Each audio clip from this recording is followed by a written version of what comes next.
ان دونوں قبائل کے ہمیشہ لڑائی جھگڑا ہوا کرتا تھا، اور وہ جو جھگڑا تھا وہ کس بات پر ہوا کہ دونوں جو قبائل ہیں اس بات پر تکرار کرتے کہ ہم دونوں قبائل میں سے کون سا قبیلہ افضل ہے، کون سا قبیلہ جو ہے وہ برتر ہے۔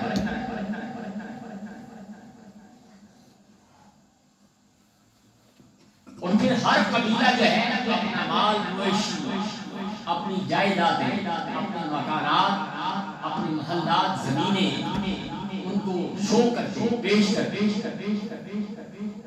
اور پھر ان کو گنتے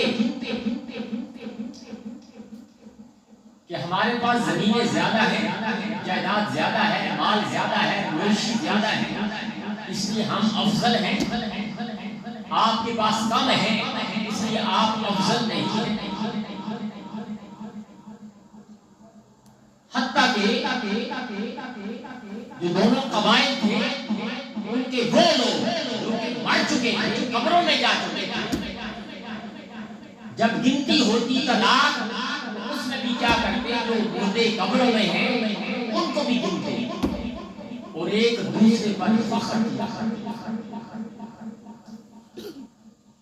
اب ذرا انسان صبر کرے، یہ مکہ کے دو قبائل ہیں، بنی عبد مناف اور بنی سہم، اب ان کے دونوں درمیان جو جھگڑا ہو رہا ہے، تکرار ہو رہا ہے، وہ کس بات پر؟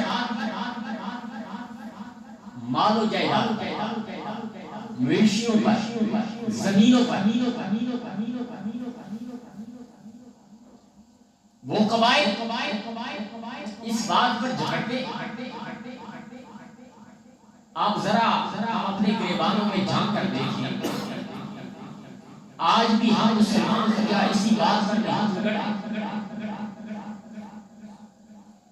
اپنی گاڑیوں کو شو کرتے، اپنا بینک بیلنس، مال،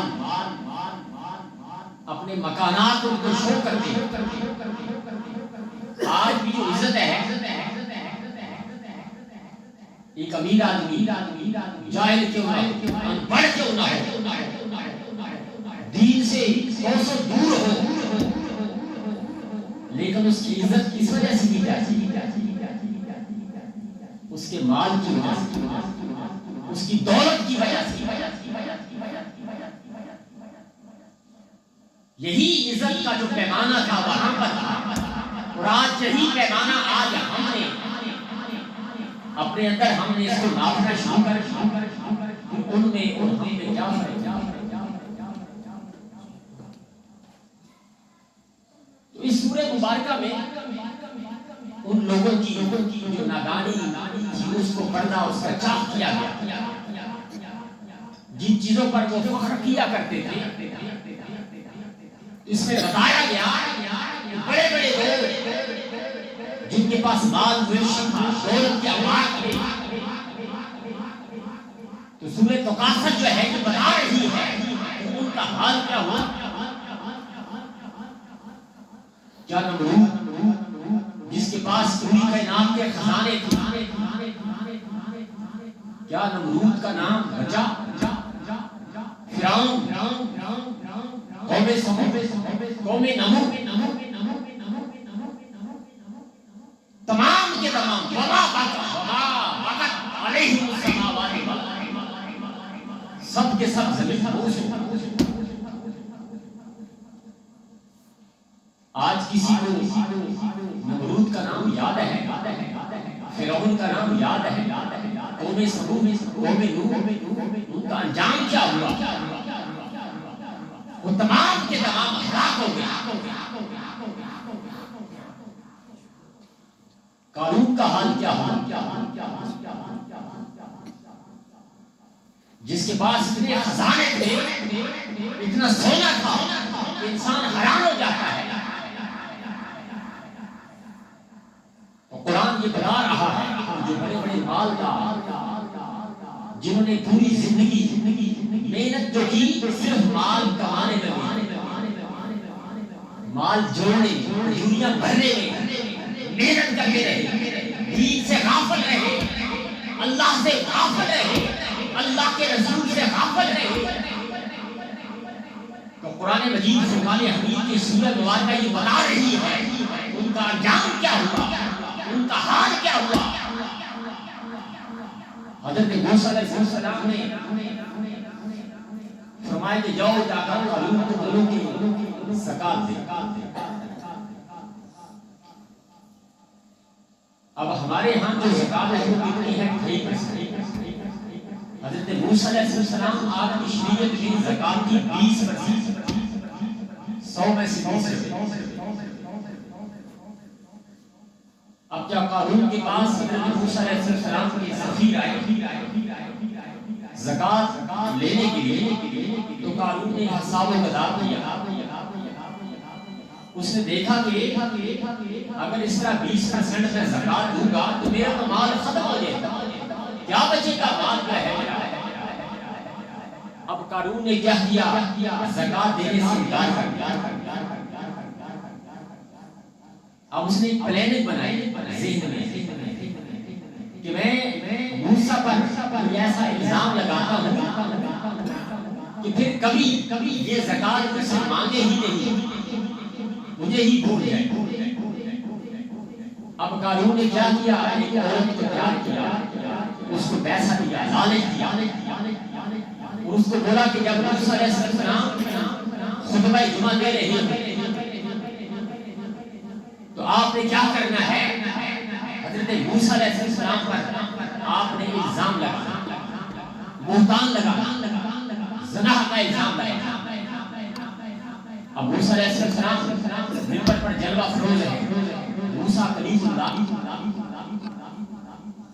اللہ کے کلیم جو اللہ سے ڈائریکٹ باتیں کرتے ہیں۔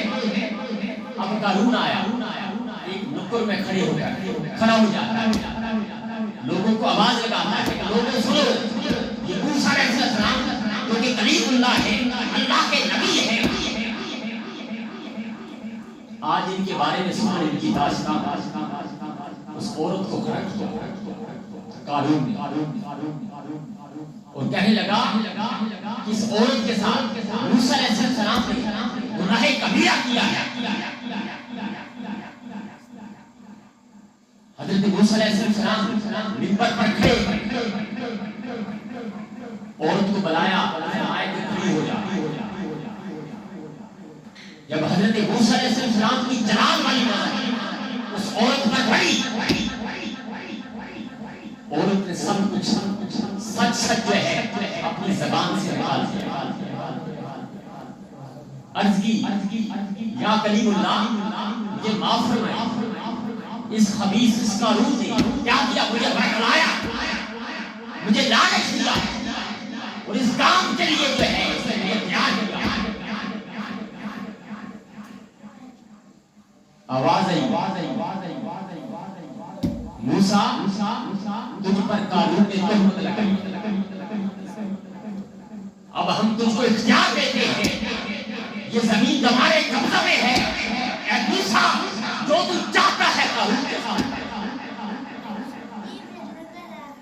اب اللہ کے نبی پر تہمت لگائے، اور وہ بھی کریم اللہ جو جلال والے نبی ہیں۔